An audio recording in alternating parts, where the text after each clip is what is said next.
Praise the Lord. जय मसीह की। परमेश्वर हम सबको बहुत बहुत आशीष दे। मेरे प्यारे भाई बहनों, आज की रविवार की सभा में आप सभी का एक बार फिर से बहुत बहुत स्वागत है। हम परमेश्वर का बहुत बहुत धन्यवाद करते हैं कि उसने हमें एक और अवसर दिया है ताकि हम एक साथ जमा हुए हैं, एक साथ फिर से यहाँ प्रभु की मेज में शामिल होने के लिए और वचन से खुद को काटने और छांटने के लिए। तो मेरे प्यारे भाई बहनों, आज का जो संदेश है वो मैं प्रभु भोज से थोड़ा अलग लेके आया हूं, क्योंकि बहुत जरूरी है कुछ ऐसे भी संदेश हमें जानना। और मैं हमेशा हर महीने प्रभु भोज से जुड़े हुए संदेश लेके आता हूं, लेकिन आज का संदेश हम सब के लिए बहुत बहुत महत्वपूर्ण है। और आज का संदेश है मेरे प्यारे भाई बहनों, आज का संदेश है, ये सही दिखाई दे रहा है? ठीक है। आज का संदेश है, क्या परमेश्वर संसार में आशीष नहीं देता। मेरे प्यारे भाई बहनों, आज का संदेश है कि परमेश्वर हमें संसार में वस्तुओं पर आशीष नहीं देता या संसार में हमें वो आशीष नहीं देता। क्योंकि मेरे प्यारे भाई बहनों, कुछ लोग कहते हैं कि मैं हमेशा स्वर्गीय और आत्मिक आशीषों का ही प्रचार करता हूं। मेरे प्रचार में कभी भी आपको दुनियावी वस्तुओं पर आशीष और दुनियावी बातें कि प्रभु ये करेगा, प्रभु करेगा, किस तरीके के कोई भी संदेश, इतने सारे अब तक परमेश्वर ने संदेश मेरे द्वारा जो है दिलवाए हैं, उसमें कभी मैं नहीं करता। और लोग कहते हैं, तो क्या परमेश्वर इस धरती पर अपने लोगों को संसार में आशीष नहीं देता? क्या केवल वो स्वर्गीय आशीष देता है? क्या वो हमें संसार में छोड़ देता है? क्या वो हमें संसार में आशीष नहीं देता? तो मेरे प्यारे भाई बहनों, इसका जवाब है, बहुत सीधा सा जवाब है। इसका जवाब है हां, देता है। क्या?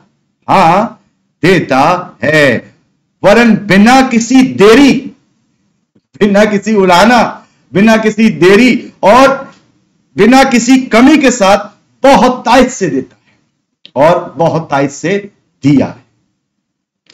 मेरे प्यारे भाई बहनों, तो फिर हम ये प्रचार क्यों नहीं करते? दुनिया भर के सारे जितने प्रॉस्पेरिटी के प्रचारक हैं वो यही सब प्रचार करते रहते हैं कि वो आपको उठाएगा, वो आपके लिए रास्ते बनाएगा, आपको आपकी नौकरी लग जाएगी, आपका दिन जो है बदल जाएंगे, आप प्रॉस्पर हो जाओगे।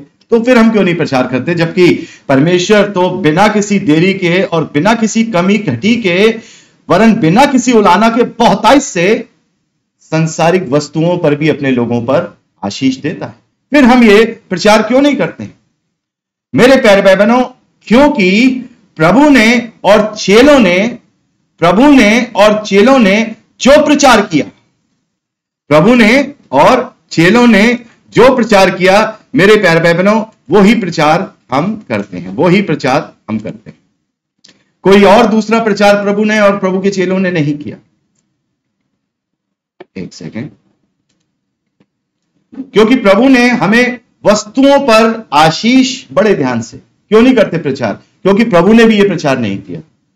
क्यों नहीं करते प्रचार? क्योंकि प्रेरितों ने भी ये प्रचार नहीं किया। क्यों नहीं करते प्रचार? क्योंकि चेलों ने भी ये प्रचार नहीं किया। इसलिए हम भी वही करते हैं जो उन्होंने किया, क्योंकि प्रभु ने हमें वस्तुओं पर आशीष और सच्ची आशीष में क्या अंतर है समझा दिया है। क्योंकि प्रभु ने कहा है, यूहन्ना रचित सुसमाचार उसका 8वां अध्याय उसके 31वें और 32वें वचन में प्रभु कहते हैं, यदि तुम मेरे वचन में बने रहोगे तो सचमुच मेरे चेले ठहरोगे और सत्य को जानोगे और सत्य तुम्हें स्वतंत्र करेगा। तुम सत्य जान लोगे और यह सत्य तुम्हें स्वतंत्र करेगा। तो परमेश्वर प्रभु यीशु मसीह ने और उसके बाद उसके प्रेरितों ने और उसके बाद उसके चेलों ने हमें यह सत्य बताया जो आज हम तक पहुंचा है, और यही सत्य हमें तमाम उन बातों से स्वतंत्र करता है। तो सत्य जानकर, जो कि नए नियम में हमें वो ज्योति मिल गई, सत्य की ज्योति, पूरी दुनिया में अंधकार था और अंधकार मिट गया। जब ज्योति आ गई तो अब हम कैसे सत्य जानकर भ्रम का प्रचार कर सकते हैं? भ्रम का प्रचार कैसे कर सकते हैं? मेरे प्यारे भाई बहनों, बाइबल में 2 भाग है, बड़े ध्यान से। आज हम ये पवित्र शास्त्र बाइबल पढ़ते हैं, लेकिन इस पवित्र शास्त्र बाइबल को हम ठीक रीति से देखते नहीं हैं। परमेश्वर का वचन कहता है, rightly dividing word of truth. ठीक है, सत्य के वचन को ठीक रीति से लागू करो। इसमें 2 भाग हैं, इस पवित्र शास्त्र बाइबल में 2 भाग हैं। पहला पुराना नियम और दूसरा नया नियम। क्या है? 2 भाग है ना। पहला नया नियम, दूसरा पुराना नियम, new testament and old testament, जिसमें हम देखते हैं कि पुराने नियम में सांसारिक और शारीरिक आशीषों के विषय में बहुत आहिस्ते लिखा है, बहुत आहिस्ते लिखा है, बहुत। आइए से वचन से देखते हैं, फिर हम आज देखेंगे, आज हम जानेंगे कि सारी बातों को कि हम इस तरीके का प्रचार क्यों करते हैं और इस तरीके का प्रचार हमें सुनना क्यों चाहिए।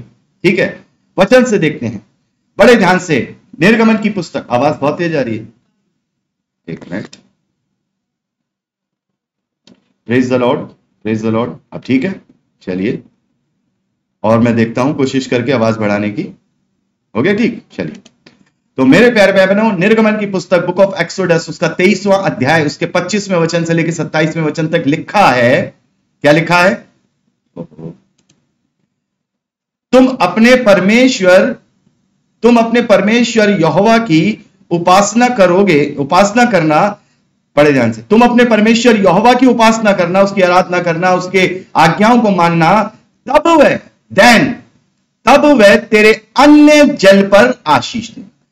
तो एक चीज और समझने की बात है कि यह जो अन्न होता है या जल होता है या तमाम और जो धरती पर वस्तुएं होती हैं, वो आशीष नहीं होती, उस पर आशीष होती। अन्न पर आशीष होगी, जल पर आशीष होगी, फल पर आशीष होगी, भेड़ बकरियों में उस पर आशीष होती है। आशीष ऊपर से आती है, नीचे की कोई आशीष नहीं है। आशीष कहां से आती है? परमेश्वर की ओर से। वो मतलब आशीष क्या है? जो परमेश्वर देता है। लेकिन यहां जो धरती पर है वो क्या है? वो वस्तुएं हैं, और वस्तुओं पर वह आशीष देने के लिए भी पुराने नियम में बहुत आयत से लिखा है। क्या लिखा है? तब वह तेरे अन्न जल पर आशीष देगा और तेरे बीच में से रोग दूर करेगा। क्या कह रहे हैं? वो तेरे बीच में से रोग दूर करेगा। तेरे देश में किसी का गर्भ ना गिरेगा, ना तो तेरे देश में किसी का गर्भ गिरेगा और ना कोई स्त्री बांझ होगी। आगे लिखा है मेरे प्यारे भाई बहनों, मैं तेरी आयु पूरी करूंगा, मतलब तू दीर्घायु जिएगा। अगर तू मेरी उपासना करेगा तो क्या क्या होगा? तेरे अन्न पर, तेरे जल पर, तेरे खत्तों में, सब जगह क्या होगा? मैं उसे आशीष दूंगा। क्या होगा? तुझे कोई रोग नहीं होगा, तुम्हारी जो स्त्रियां होंगी वो कभी बांझ नहीं होंगी, किसी का गर्भ नहीं गिरेगा, और तेरी आयु मैं पूरी करूंगा। और जितने लोगों के बीच में तू जाएगा उन सभी के मन में अपना भय, पहले से मतलब जिसके पास तू जाएगा उनके मन में अपना भय मैं इस तरीके से डाल दूंगा, समझा दूंगा कि उनको व्याकुल कर दूंगा, कि बंद करके चालू कर दीजिए, व्याकुल कर दूंगा, और मैं तुझे सब शत्रुओं की पीठ दिखाऊंगा। मैं तुझे सब शत्रुओं की पीठ दिखाऊंगा, अर्थात तेरे जो शत्रु हैं वो तुझे पीठ दिखा के भागेंगे। मेरे प्यारे भाई बहनों, ये पुराने नियम में परमेश्वर ने संसारिक आशीष दी। शत्रु पीठ दिखा के भाग रहा है, ये भी तो आशीष है। तुम सबसे ऊपर हो, तुम सारी जातियों में श्रेष्ठ रहोगे, तुम्हें किसी चीज की कमी घटी नहीं रहेगी, परमेश्वर ने पुराने नियम में बताया। डिटरनमी, व्यवस्था विवरण, 7वां अध्याय 13वें और 14वें वचन में लिखा है, और वह तुझसे प्रेम रखेगा और तुझे आशीष देगा और गिनती में तुझे बढ़ाएगा। मतलब तुम्हारी पॉपुलेशन इतनी हो जाएगी, गिनती में तुम्हें बढ़ाएगा, और जो देश उसने तेरे पूर्वजों से शपथ खाकर तुझे देने को कहा है, वह उसमें वह यानी कि परमेश्वर यहोवा तेरी संतान पर, अन्न पर, नए दाखमधु, टटके तेल आदि भूमि की उपज पर आशीष दिया करेगा, और तेरी गाय, बैल, भेड़, बकरियों की बढ़ती करेगा। तू सब देशों के लोगों में अधिक धन्य होगा। तेरे बीच में ना तो पुरुष ना स्त्री निर्वश होंगे, और तेरे पशुओं में भी कोई ऐसा नहीं होगा। तेरे पशुओं में भी कोई ऐसा नहीं होगा। तब तेरे पशु भी जो होंगे ना, वो दूसरे के पशुओं से बड़े हष्टपुष्ट होंगे। दूसरे की गाय अगर 10 लीटर दूध देगी तो तुम्हारी गाय 15 लीटर दूध देगी। दूसरों के बैल अगर 4 घंटे काम में करके थकेंगे तो तुम्हारे बैल 8 घंटे काम करके भी नहीं थकेंगे। मतलब इस तरीके की सारी आशीषों के लिए प्रभु ने, परमेश्वर ने इस्राएलियों को देने के लिए कहा। आवाज आ रही है? ठीक। आप लोग बताइए, आवाज ठीक आ रही है? Praise the Lord, praise the Lord. एक मिनट मैं चेक कर लेता हूं। नहीं, बिल्कुल एक मिनट, कुछ ठीक है।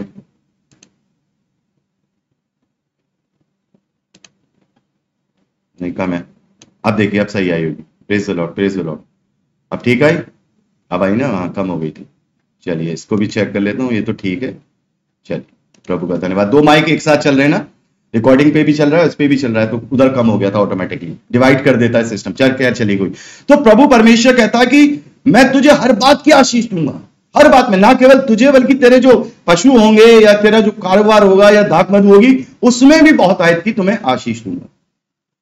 मेरे प्यारे भाई बहनों, और भी बहुत आयत से ऐसे संसारिक आशीषों के वचन हम बाइबल के पुराने नियम में पढ़ते हैं, वहां हमें मिलते हैं।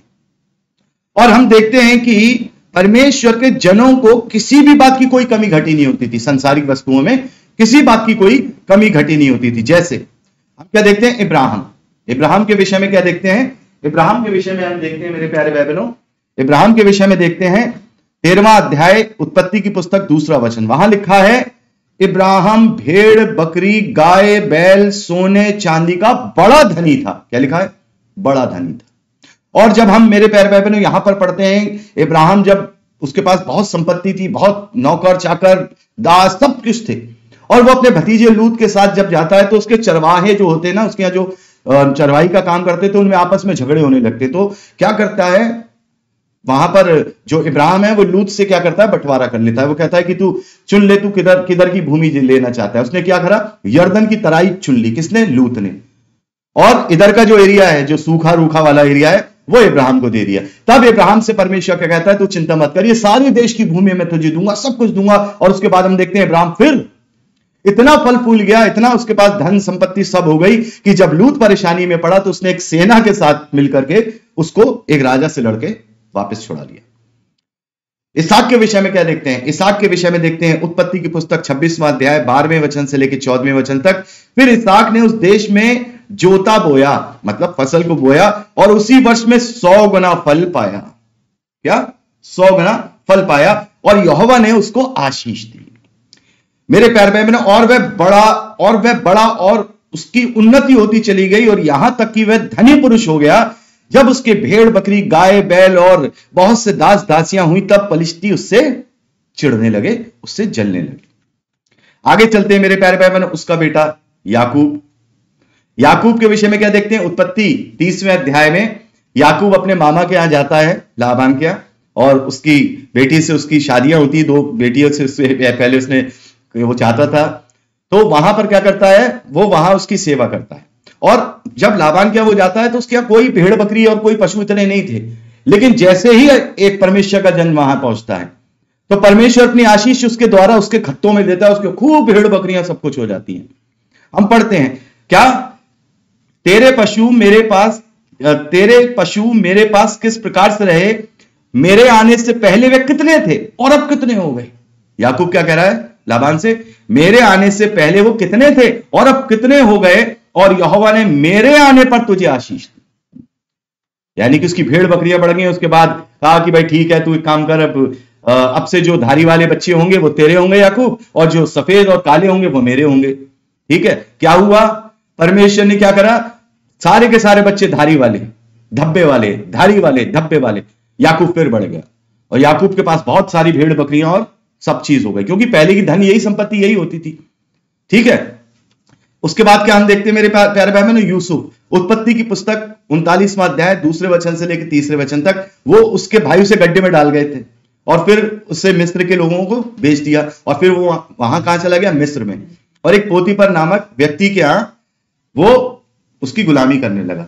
ठीक है, तो वहां क्या लिखा है, यूसुफ अपने मिस्री स्वामी पोतीपर के घर में रहता था, और यहोवा उसके संग था, इसलिए वह सफल पुरुष हो गया। कौन हो गया, पोतीपर, केवल यूसुफ के आने से, और यूसुफ के हाथ से वो सारे काम कराता था, पोतीपर जो था ना।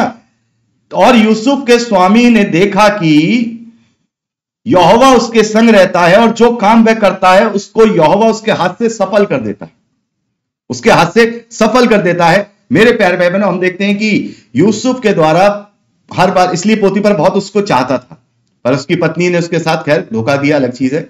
लेकिन हम क्या देखते हैं कि परमेश्वर के जन जहां रहे, और भी उदाहरण देखते हैं, जैसे मूसा नबूवत देने से पहले 40 साल तक परमेश्वर ने अपने जन को राजाओं जैसा जीवन दिया। फिरौन की बेटी का बेटा कहलाया गया, फिरौन की बहन का बेटा कहलाया गया, राजशाही ठाट बाट फर्स्ट क्लास, यहां तक कि फिरौन उसको वो अगला फिरौन बनाना चाहता था, है ना। जब मूसा को देख लें, इजरायलियों को देख लें, जब इजरायली पहुंच गए तो कितना सारे लोग उनसे डरते थे, ये यहोवा के लोग हैं, कितनी धन संपत्ति सब कुछ, ठीक है। दाऊद एक साधारण क्या था, चरवाहा था, राजा बन गया। सुलेमान, अरे सुलेमान के यहां तो लिखा है मेरे प्यारे भाई बहनों, राजाओं की पत्री पढ़िए कि उसके राज्य में 666 किक्कर सोना उसके पास आता था, अर्थात 25,000 टन। कितना? 25,000 टन सोना हर साल, 25,000 टन, वो टन, सॉरी 25,000 किलो, 25 टन। और लिखा है कि उसके राज्य में जो चांदी थी ना, वो पत्थर कंकड़ के समान थी। किसके समान थी? हमारे घर में हम लोग घर वर बनाते ना, कंक्रीट वगैरह मंगाते हैं, तो मान लीजिए उसकी पड़े ऐसी सड़क पे, चांदी पत्थर के समान थी। तो ये सब परमेश्वर के द्वारा ही आशीषित किए गए, इस धरती की वस्तुओं पर आशीष दी गई, सुलेमान को बुद्धि दिया गया, और प्रभु भी सुलेमान के विषय में कहते हैं उसके सियासत और वैभव कभी किसी का नहीं हो सकता, इत्यादि इत्यादि। लेकिन अब ये तो पूरी ये किताब देख रहे हैं हम बाइबल को यहां, और बाइबल को हम यहां देख रहे हैं मेरे प्यारे भाई बहनों। तो बाइबल के अंदर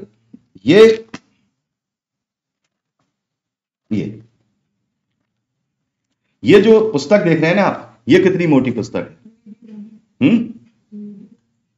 वीडियो तो बंद है ना? हाँ, यहां चल रहा है ना, यूट्यूब पे वीडियो चल रहा है। तो यहां पर हम क्या देखते हैं, इतना पतला ओल्ड टेस्टमेंट, उतना पतला न्यू टेस्टमेंट है और उतना मोटा ओल्ड टेस्टमेंट, है ना।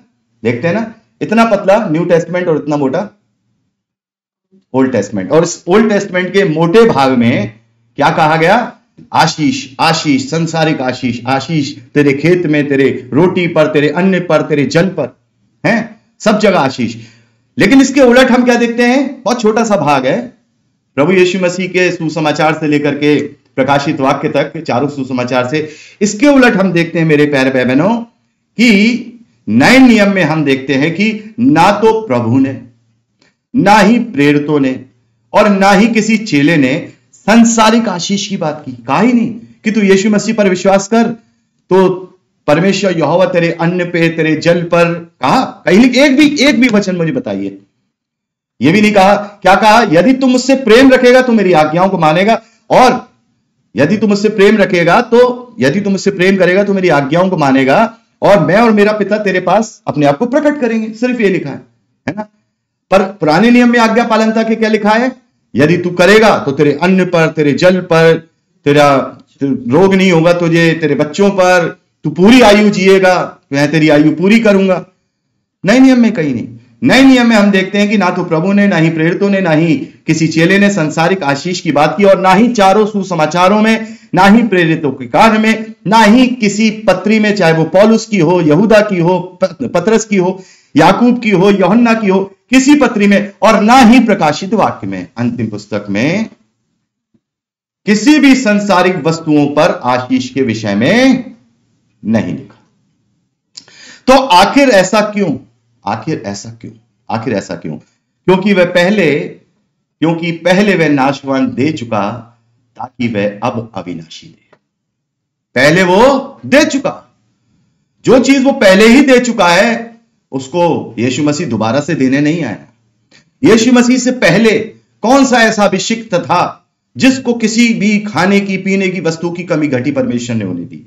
यहां तक कि जब एलिया परेशान था तो कौओं के द्वारा उसने उसे क्या दिया? रोटी खिलाई।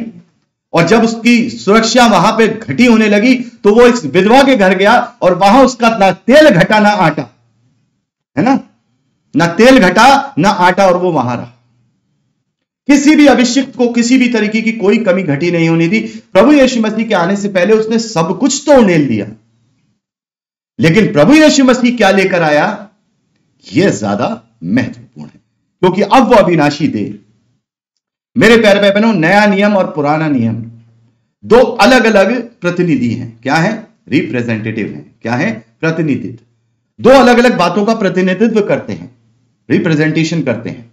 वो प्रतिनिधि हैं जो संसारिक राज्य और स्वर्ग के राज्य को दर्शाते हैं। पुराना नियम संसारिक राज्य को दर्शाता है। अभी ठीक है बात? पुराना नियम संसारिक राज्य को दर्शाता है, संसारिक बातों को दर्शाता है, शरीर को दर्शाता है, मनुष्य को दर्शाता है, संसारिक मनुष्य को दर्शाता है। कैसा भी है, इब्राहिम अभिषिक्त था, इब्राहिम परमेश्वर ने उसके विश्वास को, उसकी धार्मिकता गिना, लेकिन उसने झूठ बोला। 2 बार उसने सारा से झूठ बुलवाया। नूह था, नूह के द्वारा परमेश्वर ने पूरी दुनिया को क्या कर दिया, तबाह कर दिया, और नूह और उसके परिवार को जहाज में उसको बचा लिया, उसका सैल्वेशन किया। वही नूह हम देखते हैं कि दाख रस पी करके मतवाला हो गया अपने बेटे के सामने। तमाम तरीके की चीजें हैं। वो लूत जिसने गलतियां की, लूत की बेटियां, जाने क्या क्या। पुराना नियम संसार को दिखाता है मनुष्य कितना गलीच है, मनुष्य कितना गंदा है, मनुष्य कितना पापी है, यह पुराना नियम दर्शाता है। और उसका उद्धार नहीं हो सकता। दाऊद परमेश्वर का अभिषिक्त, शमूएल ने उसे अभिषेक किया, शाऊल के रहते उसे राजा डिक्लेयर किया। वही दाऊद एक सैनिक की पत्नी को देख करके पाप में गिर गया। वही सुलेमान जिसको परमेश्वर ने बुद्धि, ज्ञान सब कुछ दिया, बुद्धि की बहुतायत से, रुपए पैसे की बहुतायत से उसने अंत में जाके ना जाने कितनी रानियां ब्याह ली और परमेश्वर से दूर हो गया। पुराना नियम संसारिक राज्य को, संसारिक हैसियत को दर्शाता है कि मनुष्य क्या है। जैसे हम न्यूज़पेपर पढ़ते हैं ना, क्या पढ़ते हैं, न्यूज़पेपर क्या है, न्यूज़पेपर पूरी दुनिया का आईना है, दिखाता है यहां पे अपराध, यहां पर ये, यहां पे डकैती, यहां पे बलात्कार, यहां पर जो है मर्डर, ये सब तो है, दुनिया में क्या हो रहा है ये दिखाता है, सच्चाई दिखाता है कि दुनिया कितनी गंदी है। ऐसे ही पुराना नियम बताता है कि तुम गलीच हो, तुम पापी हो, मैं तुम्हारे साथ था, मैंने तुम्हें रुपया दिया, मैंने तुम्हें पैसा दिया, मैंने खाने को दिया, मैंने तुम्हें सब कुछ दिया, अंत में आके तुमने क्या कर दिया, सब अपने आप को बर्बाद कर लिया और तुम सब मुझसे दूर हो गए, पुराना नियम बताता है संसारिक राज्य को और नया नियम रिप्रेजेंट करता है स्वर्ग के राज्य को। बड़े ध्यान से, कहां हम फंसे हुए हैं इन चीजों में। क्या परमेश्वर हमें, अरे वो दे चुका। कुलूसियों की पत्री 1 अध्याय 13वें वचन में लिखा है, उसने अर्थात परमेश्वर ने हमें अंधकार के वश से छुड़ाकर अपने प्रिय पुत्र के राज्य में प्रवेश कराया है। मेरे प्यारे भाई बहनों, नया नियम हमें बताता है कि जो राज्य है और जो प्रतिज्ञाएं हैं जो परमेश्वर ने की हैं, वह संसारिक नहीं वरन स्वर्गीय और आत्मिक है। कितनी प्रतिज्ञाएं की हैं उसने, इतनी सारी प्रतिज्ञाएं की हैं, इतने सारे वाचा किए हैं, लेकिन वो पूरे हो सकते हैं परमेश्वर की। अच्छा मुझे बताइए, परमेश्वर की प्रतिज्ञा अविनाशी है या विनाशी है, पेरिशेबल है या इम्पेरिशेबल है? परमेश्वर की प्रतिज्ञा इम्पेरिशेबल है, अविनाशी है, तो वो विनाशी से कैसे दूर होती, वो विनाशी से कैसे पूरी हो सकती है मेरे प्यारे भाई बहनों? और पुराने नियम से हमें भी यह पता चलता है कि संसारिक राज्य में परमेश्वर की प्रतिज्ञाएं पूरी नहीं हो सकती। क्या दिया उसने, क्या कहा परमेश्वर, उसने अब्राहम को वाचा बांधी, उसने दाऊद से क्या कहा, दाऊद से उसने क्या प्रतिज्ञा की, कोई बताएगा? दाऊद से उसने प्रतिज्ञा की कि तेरा वंश, तेरी राजगद्दी का कभी अंत नहीं होगा, ऐसा तेरा जो तेरे वंश में से ऐसा राजा आएगा, उसकी राजगद्दी का कभी अंत नहीं होगा, उसकी राजगद्दी का कभी अंत नहीं होगा।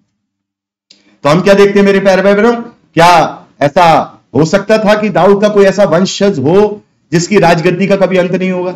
हो सकता था। तो ये प्रतिज्ञाएं अविनाशी, ये प्रतिज्ञाएं विनाशी में पूरी हो ही नहीं सकती थी, क्योंकि संसार और उसका राज्य नाशवान है ना, संसार और उसका राज्य नाशवान है, तो उसकी प्रतिज्ञा संसार में कैसे पूरी हो सकती है, संसार के द्वारा कैसे पूरी हो सकती है, और संसार के राज्य के लिए कैसे पूरी हो सकती है? क्योंकि इन प्रतिज्ञाओं को पूरा देखने के लिए कोई जीवित नहीं बचा, सब मर गए। अब्राहम भी प्रभु में सो चुके हैं। प्रतिज्ञा पूरी कब देखेंगे, कब देखते?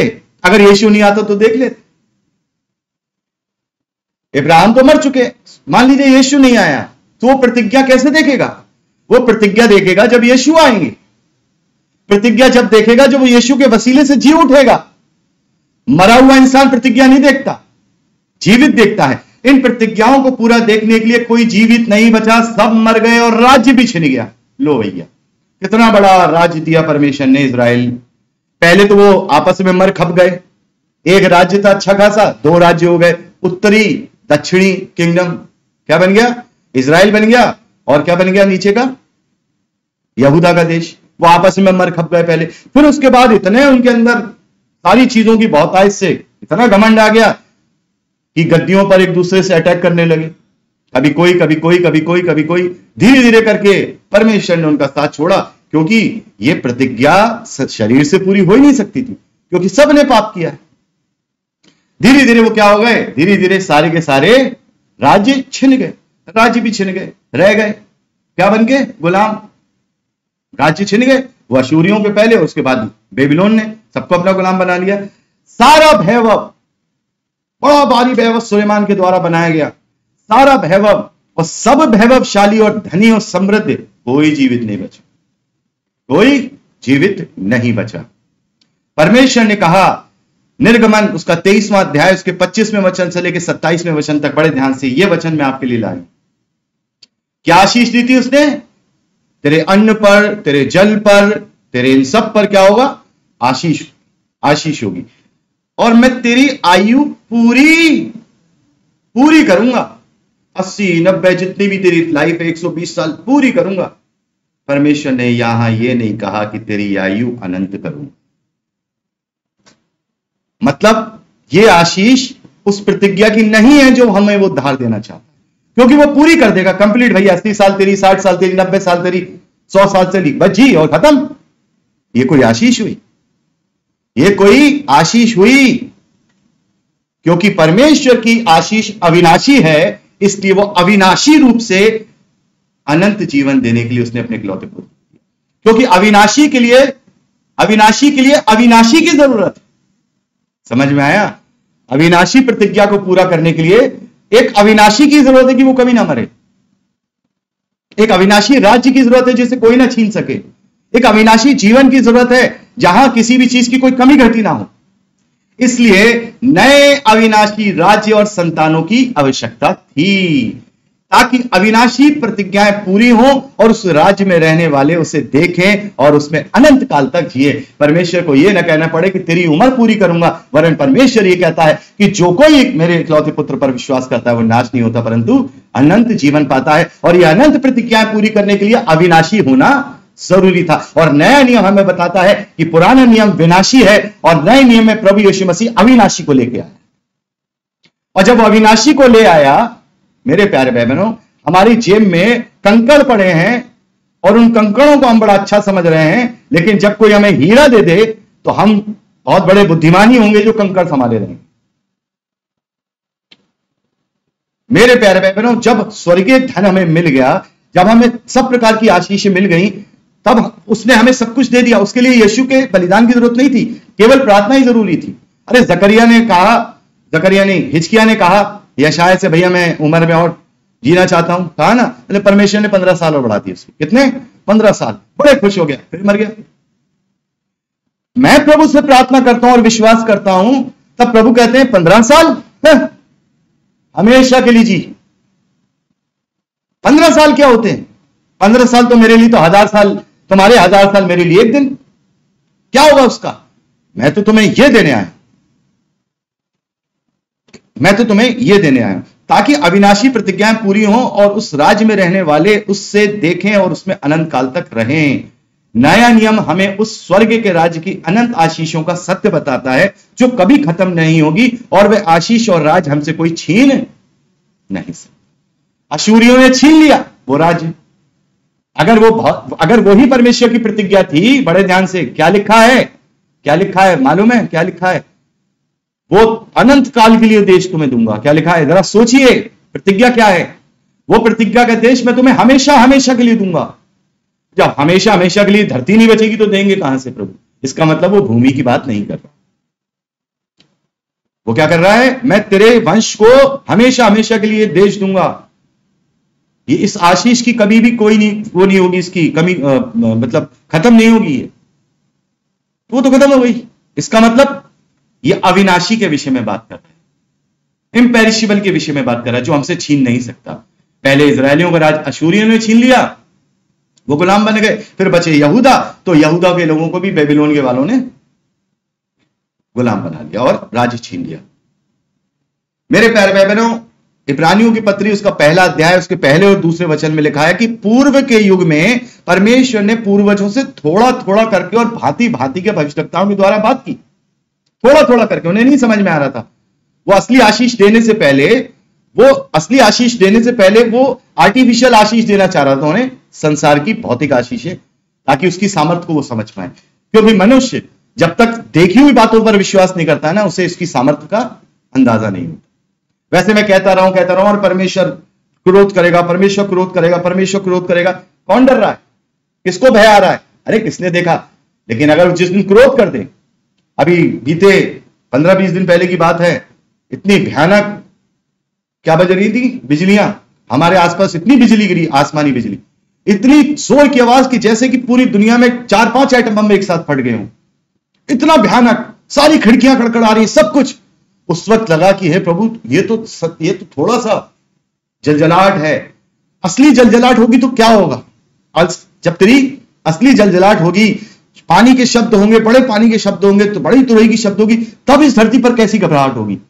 वो थोड़ा सा अंश, 1% से भी कम का अंश उस वक्त मैंने और भावना दोनों बैठे थे, महसूस किया।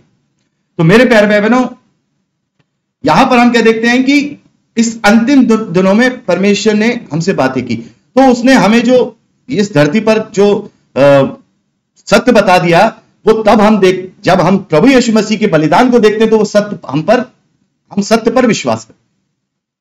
हम ये देखते हैं कि यीशु मसीह हमारे लिए जी उठा, उस सत्य पर विश्वास करते हैं। पर अंतिम दिनों में उसने हमें अपने पुत्र के द्वारा बात की, सत्य बात की। पुरानी बातें उसने थोड़ी थोड़ी समझाई, हल्की हल्की, लेकिन अब हमें सच समझ में आ गया।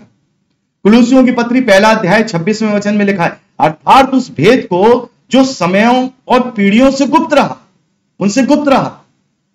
किन लोगों से? इजरायलियों से वो गुप्त रहा। वो उसी को समझते रहे, सब कुछ उसी को समझते रहे, लेकिन अब उसके पवित्र लोगों पर प्रकट हुआ है। कौन है पवित्र लोग? वी आर सेंट्स, लिखा है ना, हम पवित्र लोग हैं, परमेश्वर के जन। कौन? विश्वासी, मसीह विश्वासी क्या है? पवित्र लोग हैं, उन पर प्रकट हुआ। और जब हम पर प्रकट हो गया, जब हम पर सत्य प्रकट हो गया, सोचिए, ये तो वही वाली बात हो जाएगी कि मैं ग्रेजुएशन कर चुका हूं और फिर मैं जाकर के नर्सरी क्लास में एडमिशन ले लूं, ABCD सीखूं। ऐसा कैसे हो सकता है? ऐसा कैसे हो सकता है? हम पर सत्य प्रकट हो गया है, हमें पता है कि हमारे लिए क्या बेहतर है।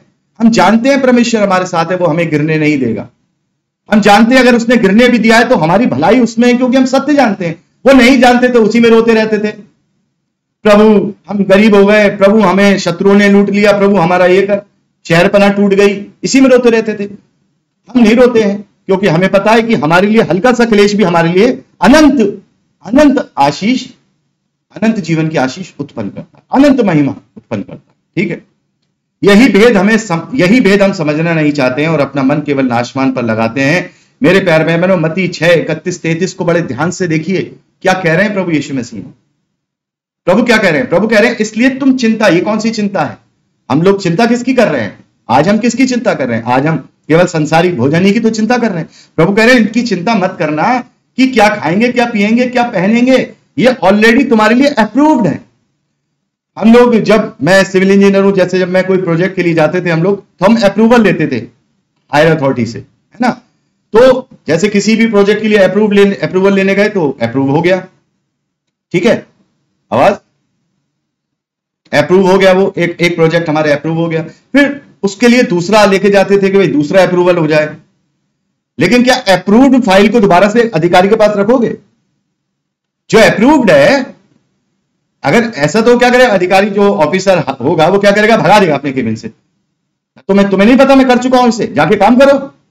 फिर आगे मेरे पास ये अप्रूव कराने के लिए, अरे वो बड़ा वाला प्रोजेक्ट पड़ा है, उसको तो अप्रूव करा नहीं रहे हो तुम लोग, और ये कराने आ गए। यही हमारा जो अप्रूव हो चुका है, जो हमें मिल चुका है, उसके लिए परमेश्वर से कह रहे हैं, वो आशीष नहीं देता। अरे दे तो चुका, कितनी देगा? अब तो हमारे संग, अब उसकी चिंता कर। प्रभु कह रहे हैं, अब ये मत चिंता करो कि क्या खाएंगे, क्या पहनेंगे, क्या करेंगे, क्योंकि अन्य जाति यानी सब वस्तुओं की खोज में रहती हैं। तुम और तुम्हारा स्वर्गीय पिता जानता है कि तुम्हें सब वस्तुएं चाहिए, वो देगा।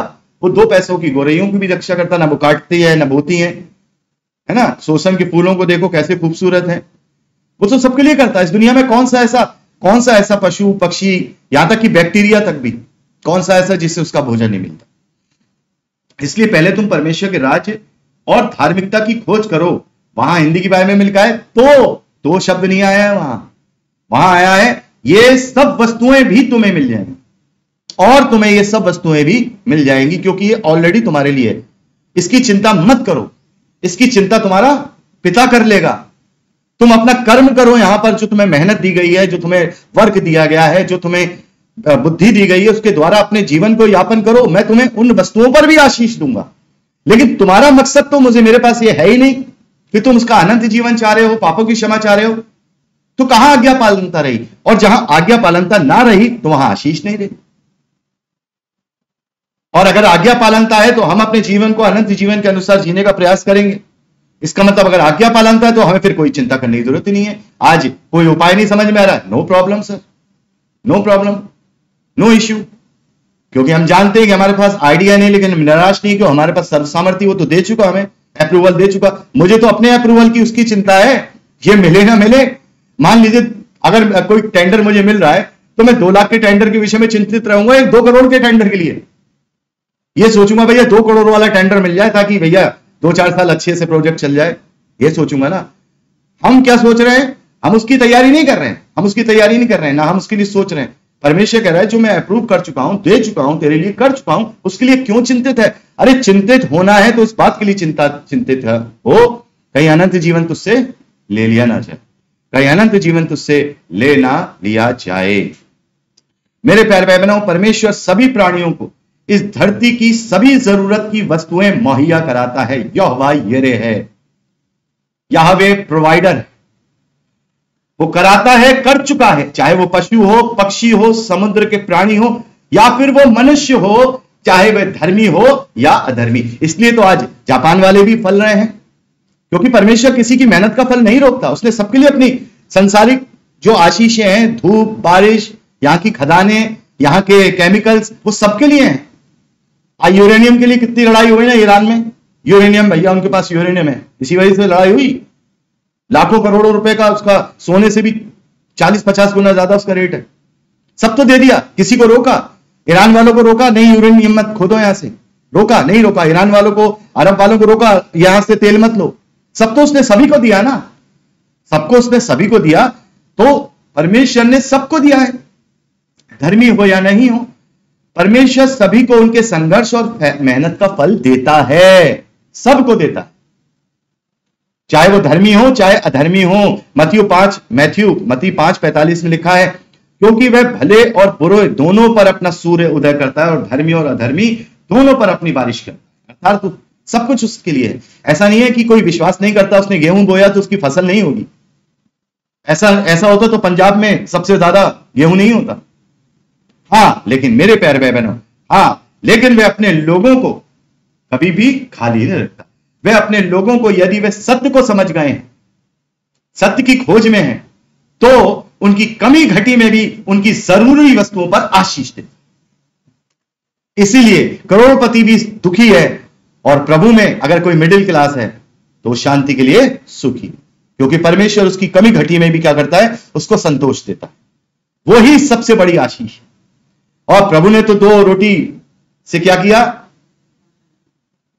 5000 लोगों को खाना खिला दिया। उसने धन्यवाद करके रोटी दी और बांटी, तो 12 टोकरे बचे बाद में खाने के बाद। तो परमेश्वर तो अपने लोगों पे आशीष देता है। बात इस बात की है कि हम चिंतित क्यों हो रहे हैं? हम प्रचार इसलिए ये करते हैं कि हम लोगों को चिंतित होने से बचाते हैं। कहीं ऐसा ना हो कि वो ठोकर खाए, कहीं ऐसा ना हो कि परीक्षाओं में पढ़ने के कारण वो परमेश्वर को केवल इन तुच्छ बातों से ही तोलते रहे, उसको कसौटी पे परखते रहे। कहीं ऐसा ना हो शैतान उनका इन संसारिक बातों के लिए आहेर कर ले। इसलिए प्रचार ये जरूरी है, प्रचार यही जरूरी है। वो तो दे चुका, वो तो दे चुका मेरे प्यारे भाई बहनों। लेकिन हमारी इच्छा, खोज और प्राथमिकता, प्रायोरिटी केवल और केवल सत्य, अर्थात तो स्वर्ग के राज्य की और उसकी प्रतिज्ञा की होनी चाहिए। हमें इन्हीं पर आशा रखनी चाहिए। परमेश्वर हमें अपनी सामर्थ्य से बाहर परीक्षा में पढ़ने नहीं देता, अपनी सामर्थ्य से बाहर परीक्षा में पढ़ने नहीं देता। 1 कुरिन्थियों 10वां अध्याय उसके 13वें वचन में हम पढ़ते हैं कि वो तुझे तेरी सामर्थ्य से बाहर परीक्षा में पढ़ने नहीं देगा। लेकिन जितनी सामर्थ्य है वहां तक तो परखेगा। क्या पौलुस ये नहीं कह रहे कि तुझे वो वो तुझे परखेगा नहीं। वो क्या कह रहा है, तेरी सामर्थ्य से बाहर तुझे परीक्षा में नहीं पढ़ने देगा, लेकिन जहां तक सामर्थ्य वहां तक तो परखेगा। इसीलिए यह वचन और सुनना जरूरी है। अपने ध्यान, अपने मन, अपनी आशा स्वर्गीय आशीषों पे लगाना इसलिए जरूरी है क्योंकि जब हम उसका मूल्य जानेंगे तो यहां विचलित नहीं होंगे, और जितना उसका मूल्य हमारे जीवन में बढ़ता जाएगा हमारी परीक्षा और कठिन होती जाएगी। याद रखिएगा, जितनी बड़ी जिम्मेदारी उतनी बड़ी परीक्षा। और सामर्थ्य कहां से मिलती है? ऊपर से मिलती है। जब हमारी आशा विश्वास बढ़ता जाता है ना तो हमारी परीक्षाएं भी बढ़ती जाती हैं। आपको क्या लगता है? तब तो परमेश्वर प्रसन्न होता है, गर्व होता है उसे हम पर, जब हम उसकी परीक्षाओं में से खरे निकलते हैं। इसलिए प्रभु ने और प्रेरितों ने आत्मिक और स्वर्गीय प्रचार किया, और आज सच्चे सेवक भी वही करते हैं ताकि हमारा परखा हुआ विश्वास प्रकट हो। पहला पत्रस पहला अध्याय 3 वचन से लेकर 7वें वचन तक। हमारे परमेश्वर और प्रभु यीशु मसीह के पिता का धन्यवाद हो, जिसने यीशु मसीह को मरे हुओं में से जी उठने के द्वारा अपनी बड़ी दया से हमें जीवित आशा के लिए नया जन्म दिया है, अर्थात एक अविनाशी, निर्मल और अजर विरासत के लिए जो तुम्हारे लिए स्वर्ग में लिखी है, जिनकी रक्षा परमेश्वर की सामर्थ्य से। किसकी? उनकी रक्षा किससे होती है? परमेश्वर की सामर्थ्य से, विश्वास के द्वारा उस उद्धार के लिए जो आने वाले समय में प्रकट होने वाली है की जाती है। इस कारण तुम मगन होते हो। हालांकि अवश्य है कि अभी कुछ दिन अलग अलग प्रकार की परीक्षाओं के कारण दुख में हो, लेकिन यह इसलिए हुआ कि तुम्हारा परखा हुआ विश्वास, जो आग के तपाए हुए नाशवान सोने से भी अधिक बहुमूल्य है, प्रभु यीशु मसीह के प्रकट होने पर प्रशंसा, महिमा और आदर का कारण ठहरे। कैसे ठहरेगा? केवल हम यही कहते रहेंगे वो करेगा, ये करते रहेंगे। शैतान को पटक दो। अरे यीशु ने पटक दिया भाई, पटक दिया, कुचल दिया, उसे कुचल दिया। ये करते रहोगे, बस लोगों को झूठी दिलासा देते रहोगे, उन्हें नाशवान के पीछे भगाते रहोगे, जो चीज उनका अप्रूव है वही अप्रूव कराते रहोगे। मैं तो कह रहा हूं जैसे कि वो अधिकारी जब अप्रूवल फाइल को फेंक देता होगा उठा के, ऐसी यीशु मसीह की प्रार्थनाओं को, प्रभु यीशु मसीह और परमेश्वर की प्रार्थनाओं को फेंक देता होगा, और वहां शैतान लपकता हुआ नहीं, आओ भाई मेरे पास, आ जाओ मेरे पास। इसलिए हम ये प्रचार नहीं करते, क्योंकि जो उसने दे दिया हमें, उसके लिए हम क्यों परेशान हो? कह तो दिया उसने, तुम उसके राज को प्रायोरिटी दो, बाकी तमाम चीजें मैं संभाल लूंगा। भाई बना तो दिया तुम्हारे लिए, सब कुछ दे दिया तुम्हें, बुद्धि दे दिया, ज्ञान दे दिया। अब मैं मार्गदर्शन चाहिए तो वो भी दूंगा, लेकिन नहीं, हमें तो स्वर्ग से केवल कनेक्शन चाहिए कि मैं अपना बिजनेस कैसे बढ़ा सकूं, है ना? यीशु मसीह के नाम पर किस बात का ये तुम लोग ये जो इस तरीके के उसके बलिदान को व्यर्थ ठहरा रहे हो, और हम में से कोई कुछ बोलना नहीं चाहता। मेरे प्यारे भाई बहनों, अब समय है कि हम प्रभु भोज का संस्कार करेंगे, तो यहां हमें समझना होगा कि आखिर हम क्यों स्वर्गीय आशीषों और अनंत जीवन के लिए हम प्रचार करते हैं। क्योंकि वो जो चीज हमें मिल चुकी है, हम उसका बखान नहीं करते, हम उसका व्याख्यान नहीं करते, हम उसको डिस्क्राइब नहीं करते, लेकिन जिसके लिए मेरे प्रभु ने कीलें ठुकवाई, जिसके लिए प्रभु ने तकलीफ को सहा, जिसके लिए प्रभु पिता और पुत्र में 3 घंटे अलगाव रहा, जिसके लिए उसने वो दुख और तकलीफ और अपने आप को तुच्छ कर लिया, मैं उसको पकड़ूंगा, मैं उसके लिए पीछे भागूंगा, मैं उसको ही सुनूंगा, और वो ही मेरा गोल है, वो ही मेरा लक्ष्य है। क्योंकि बाकी सब बातें तो मैं भी करता हूं, तो मेरा पड़ोसी भी करता है जो विश्वास नहीं करता, वो भी खाता है, पीता है, सो जाता है। तो मुझे चिंता इस बात की है कि मेरी आयु पूरी ना हो, भले ही धरती पर मेरी आयु पूरी ना हो, मैं रोगी मर जाऊं, लेकिन मेरी इच्छा यह है कि मैं जी उठूं प्रभु की समानता में, ताकि कभी भी अनंत जीवन के लिए ना। तो मेरे प्यारे भाई बहनों, YouTube के भाई बहनों के लिए यहां बोल रहा हूं, आज का संदेश यहीं हम पूरा करते हैं। तो आज के लिए इतना ही है। परमेश्वर हम सबको बहुत बहुत आशीष दे, अपने वचन में दृढ़ करे, यीशु के सामर्थ्य और पवित्र नाम में आमीन। Praise the Lord. जय मसीह की। खुश रहिए, सुरक्षित रहिए और प्रभु यीशु मसीह में लिपटे रहिए।